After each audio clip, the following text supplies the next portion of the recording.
Alors, Miki Matsubara est une chanteuse, compositrice et parolière japonaise née le 28 novembre 1959 à Kishiwada, dans la préfecture d'Osaka au Japon.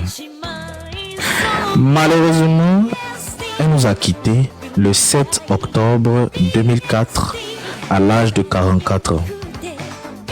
Elle est aujourd'hui célébrée comme l'une des voix les plus emblématiques du city pop, qui est un genre musical japonais mêlant pop, jazz, funk et soul music, et qui connaît un regain mondial via Internet depuis 2018 et 2020. Alors, avant de commencer réellement sur l'artiste, avant de parler de Matsubara elle-même, il faut comprendre le mouvement musical dans lequel elle s'inscrit. Le city pop est un genre apparu à la fin des années 1970 au Japon, influencé par la pop occidentale, le soft rock, le jazz, le funk et les R&B.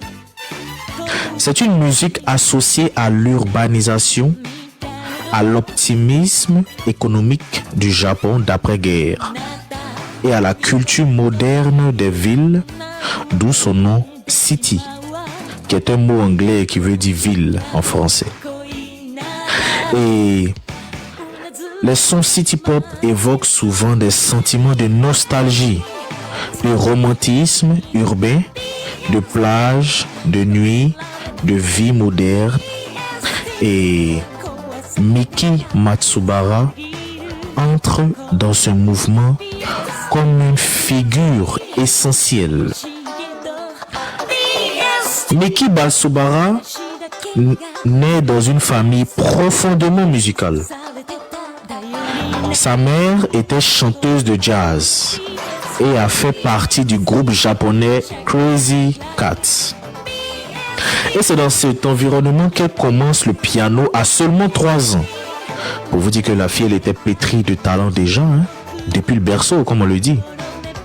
Et ça façonne sa sensibilité musicale dès le plus jeune âge. Le fait qu'elle a commencé très vite, c'est-à-dire à jouer du piano à l'âge de 3 ans, voilà, elle a eu l'oreille musicale et les sensations rythmiques.